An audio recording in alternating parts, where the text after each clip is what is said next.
Sup Shredders, my name is Logan, aka Spiderhands, and welcome to an SP Reviews, where today I have the pleasure of checking out one of the latest tracks from Jay Chou, titled Children of the Sun.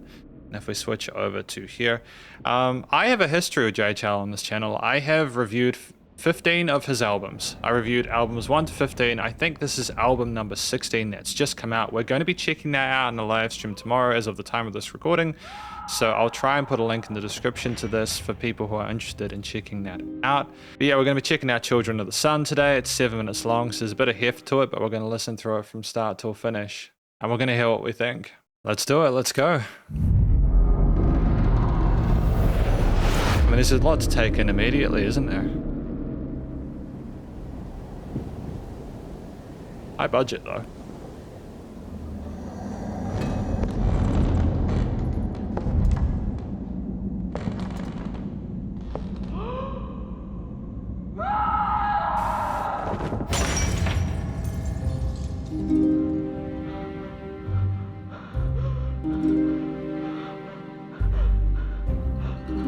There's such a pulse to that bass.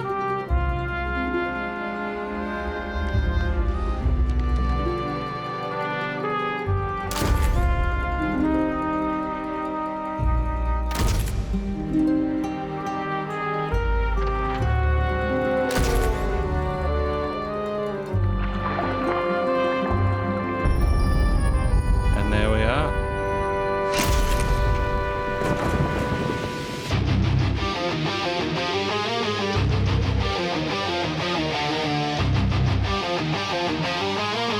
I love his metal stuff.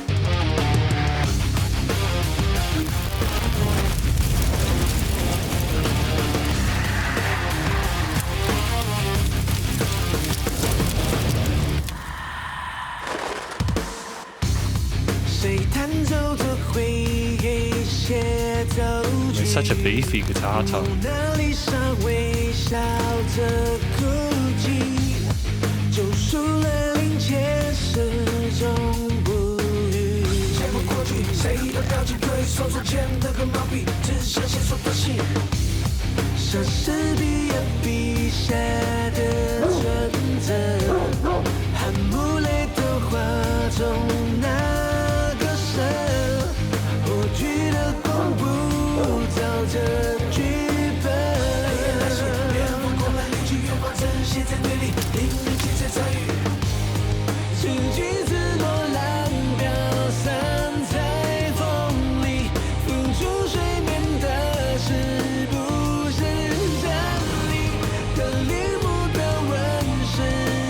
Is Vincent still working on the vocals for this one, the lyrics for this one?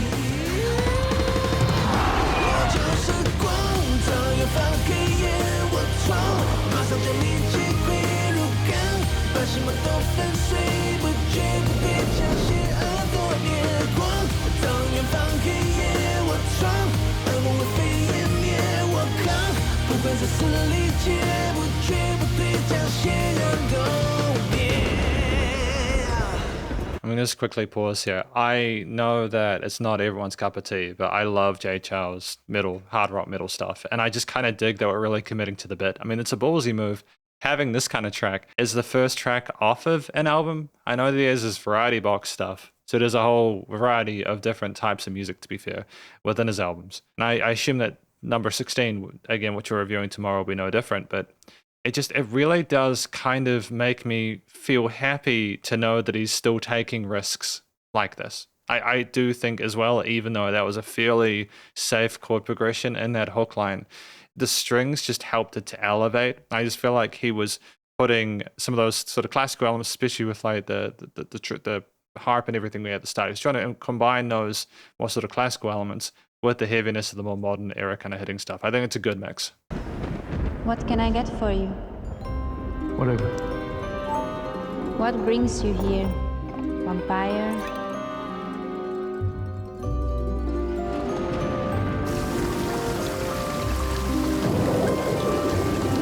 Interesting use of artworks as well in this.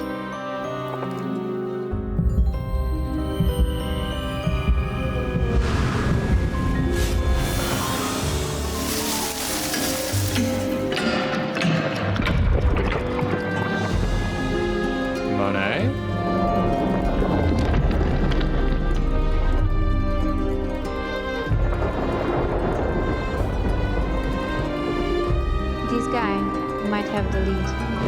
Picasso, right?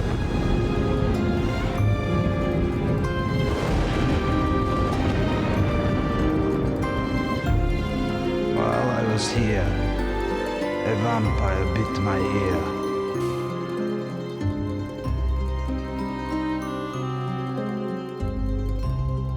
And then I've got the editing on the video to match it. That's very cool. I mean, like, say what you will about Jay Chou's work, this is incredibly creative. I adore how there are different chapters within it, how sort of tense and dramatic it is. I love the use of, again, Picasso, bringing in those, to try and find a vampire. I mean, I know this is, I don't know if this is a given considering his original works. I think this is really cool.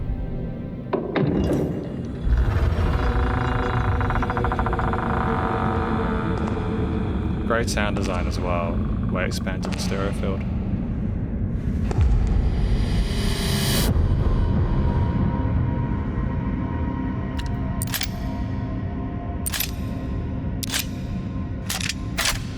It's over. Confess now.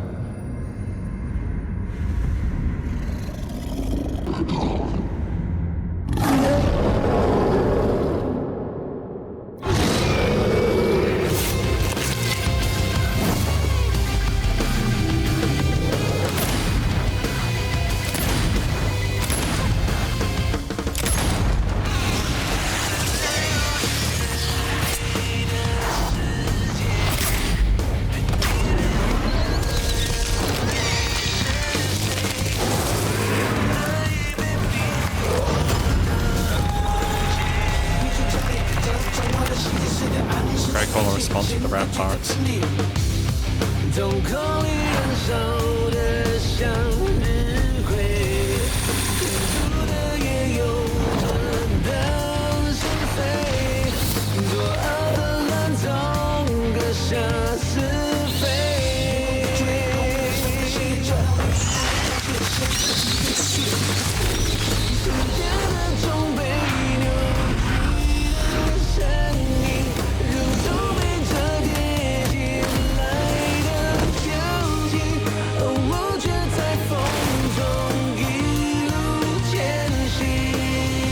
Great imagery there, man.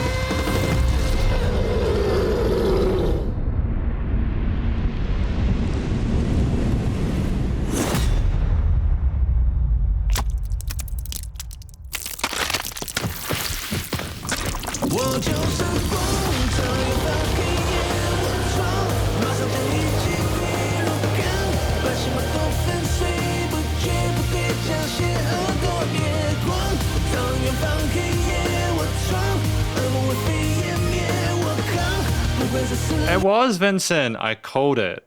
I can recognize the way he does his lyrics. He's done most of the lyrics for Jay Chou's work, as I understand it. I'm not surprised that Jay composed it. He does like his big sort of like that's quite a lot of effort for a track like this. Outer Space Leo for direction. I mean, that's so metal right there. That is so metal, dude. I'm genuinely excited, if for nothing else but to check this out with people tomorrow.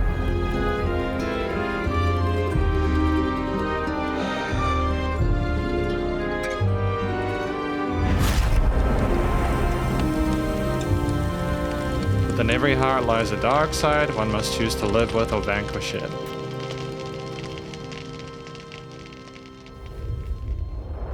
I feel like they could have potentially had those flicker on the screen a bit longer, just so you could have actually known all the 100 other people that were involved with it, but that's okay. We're going to attempt to talk about this monolithic production more in the conclusion. Because welcome to the conclusion of my review of this track from an actor named Jay Chou titled Children of the Sun. In this section, I'm going to provide an overall song analysis of everything from lyrics through to vocals through to production, as well as any applicable constructive critique, and then finally my general thoughts from a listener's perspective. But first of all, what do we think this track is about?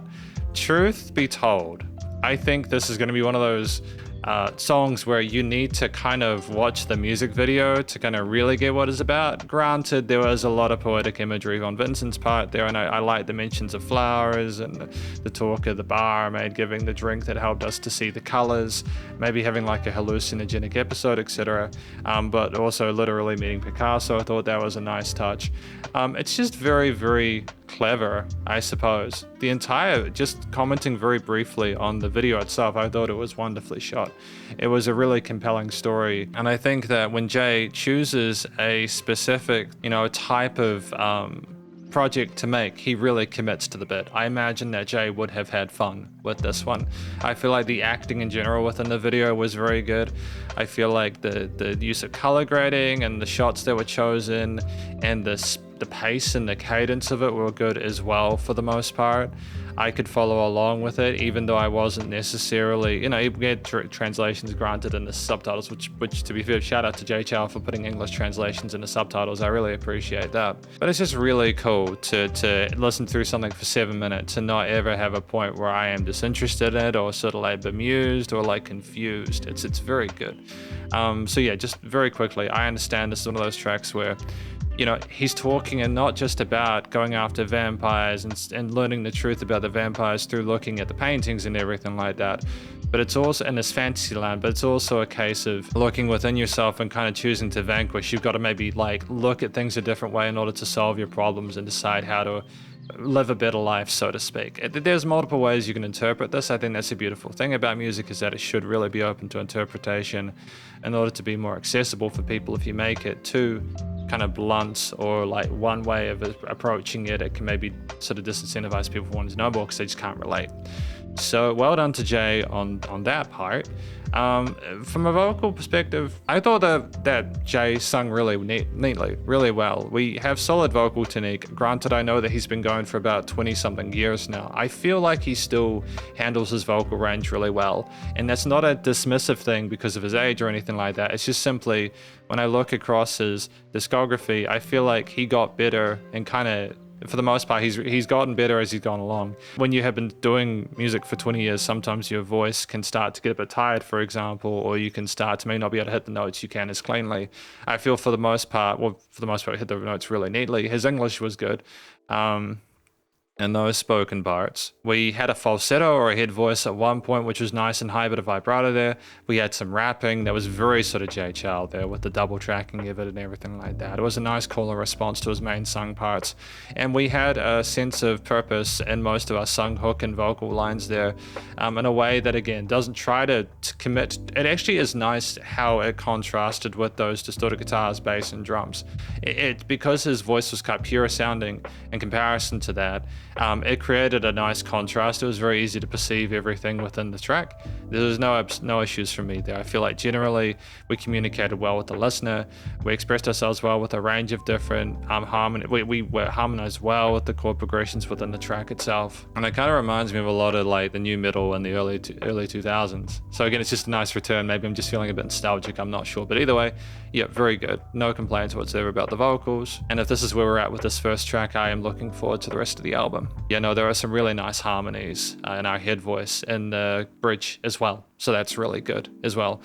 Structurally, with the vocals well fleshed out and explored, and the way we're communicating making sense in regards to that, whilst kind of being poppy, also having a sense of awareness with the kind of stylistic situation they're in and how to sort of put themselves in a point of presence. You have a 7-minute track with a variety of different individual sections there. At the start, you have the dramatic part with the woman who's just found out that someone has died due to being bitten by the vampire, and you have the plucked harps there. It's a very delicate scene there. A sadness to that with a minor key that is glissandoed. You have the brass, very poignant on top there, kind of a funeral call for the person who has passed away there, and you can relate directly to what's going on with the note choices there within the diatonic there. And there's like a classical guitar as well there, that makes it, almost because of the nylon string sound to it, it makes it sound like a time before time, a lot more sort of vintage and old school than it might do if you had sort of steel strings there for some reason. It just offers a kind of it really does sound like we're mourning the loss of something with those tones alone, let alone the note choices and the way they harmonize. The fact that we have sort of a flowing tempo to it, and it's rather gentle in approach, aside from some of those accented notes with a lot of life to it, ironically, makes when those guitars come in so much more impactful. There's like a riser that goes along those riffs around the 1 minute 10 mark, and it's just an unexpected tonal texture that you wouldn't have gathered from that first part. And that's just the beauty of contrast with textures and timbres, but also stylistically having those brass, the guitars, the harps, etc. at the start. The guitar just barrages in. It's just boom, right in your face there. And the sizzle of the distortion indicates immediately that things are about to get a lot heavier. We have a variety of different alternate picked melodies, chugged power chords, as well as sort of played power chords, I suppose. And it's predominantly power chords on the guitar, if I understand correctly. And I think with the amount of coloration and the varying instrumental layers within the piece, you don't necessarily need to overcomplicate that. I think that's just a sensible decision from a layering perspective. It's nice and tight with the rhythms there, and it helps to give some of Jay's sort of long form kind of like sung parts more presence, because they're a direct sort of like length, contrast and length. With Jay positioned in the ranged tiers as well, if you'd been more active with the guitars in the upper end, I think it would have been just too much. So I think that was sensible. The drums with the mixture of double kicks, like the fill that we had going into the part before the guy kind of broke up and the painting kind of like carried away. I just want to sort of, again, very, very quickly, I do appreciate the different paintings that were included within. It's just the combination of different elements was very sort of unique and very special. But just the drum fills, just the attention to detail with having the heaviness of those kicks there, the speed there, the fun that you can have with a full drum kit was explored here. I liked the tightness of the kick, snare, and cymbal grooves. And I appreciate that we move between cymbals to indicate different parts. Like I think we had some ride parts, if I'm not mistaken. Again, and even though we had more of a sort of an accessible chord progression and bass line going on within that chorus section, the sizzle of those guitars was just a nice bit of extra edge to it that otherwise would have left it sounding a bit too clean, in my opinion. I think it would have just been a little bit too kind of pretty sounding. You needed, especially with the subject matter, you kind of wanted a bit of kind of a sinister sort of affectation to it. The strings that cascade over top in that chorus section are just sort of dazzling, and they soar almost like we're working towards going towards that light, if that makes sense there. There's nothing sort of chromatic or unwanted or unwarranted there. And the bass is very sort of like respectful of what's going on with the guitar, the power chords that we're playing on the guitars and everything like that. It's typically a sort of a supplementary best friend to the drums as well. Like we've got a great sort of rhythm using with the bass, with the drums there. And it's just ultimately against the fundamentals of the rhythm section of a new metal track.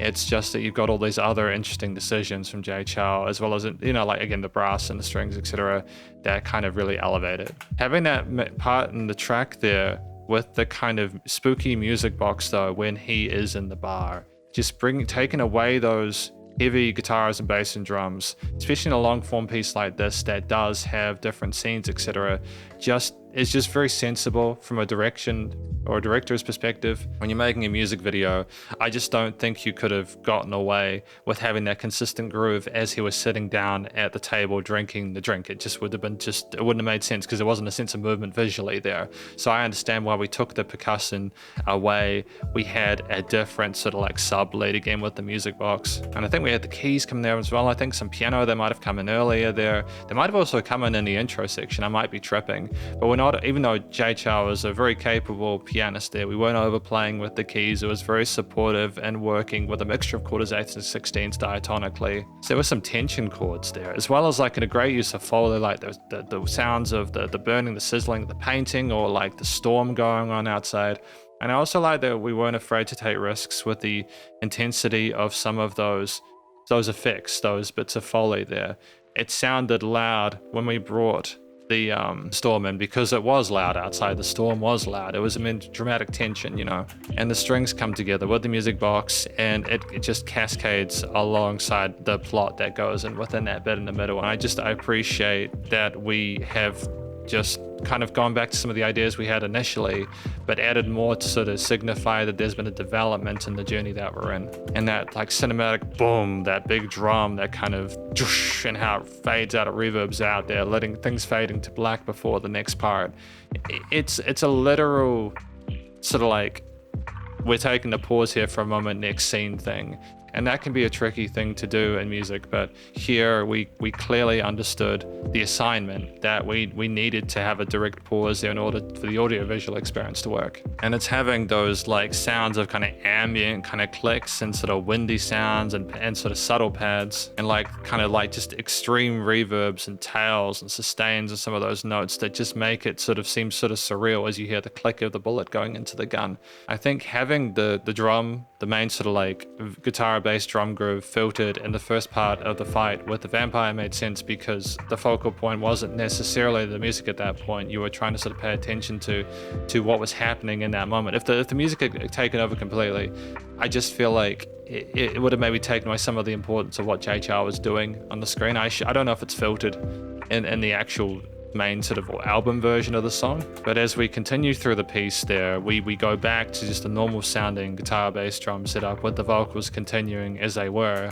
with a mixture of ombe and syncopated drum parts. I love the ride pieces and the fact we aren't just kind of doing them four to the floor the entire time. It's a halftime groove, I think, with the drums, to be fair, but that just makes a kind of slow walk or zombie walk stumble forward. That chug chug chug with a bit of vocal fry from Jay Chou at the end was a great way to finish it. Again, it's a really metal cover there, you can see that.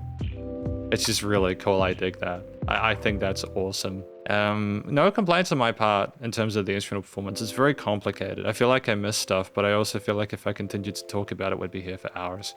And that's not really the point of this video. It's more meant to be sort of a thing before we go into the main album tomorrow. It's just nice to not sort of shy away from the heavier components with the distorted guitars here, to kind of have more of those drum fills at the end, the double kicks and the chug chug chug chug at the end there, letting it fade out, the end of the story. And then they have that quote at the end there, and then we're done basically. It's just nice to, it's really well composed. But I can also imagine if you remove that sort of more orchestral part in the middle, that you could just continue with the heavy drum. Maybe that's Jay Chou trying to appeal to his fans who are maybe like less comfortable with the chug chugs. I'm not sure, trying to offer them a softer part so they can go back into it and kind of have more of the same, because there's a lot of sort of more sort of, there's just so many angles within this. Thematically though, I think if I was to sort of take a step away from just the really tight, intricate sort of composition and performance there without a note out of place, you effectively have a piece where it's minor leaning, but there's like a grace to a lot of it. Like the strings in the hook section lift it up and make it seem a lot brighter than it is. Like we're trying to find hope within the darkness, where that's where we eventually get to, even though most of the track is relatively dire, appearing and sounding in comparison. Not that it sounds bad, but that we're clearly going through some issues and some troubles. And again, I mean, I think the brass is the light that we're working towards, but I also think that if we tried to make this major oriented, it would have been a little bit disingenuous or strange sounding considering the subject matter. So I think ultimately, again, using the major minor triads was sensible. We just had some really sort of interesting, maybe some sevenths or like diminished chords, or yeah, I think we might have had some diminished sort of seventh or minor 7 flat 5s or something. There were just some sort of less comfortable chords that added a bit of sort of spice before you resolved them.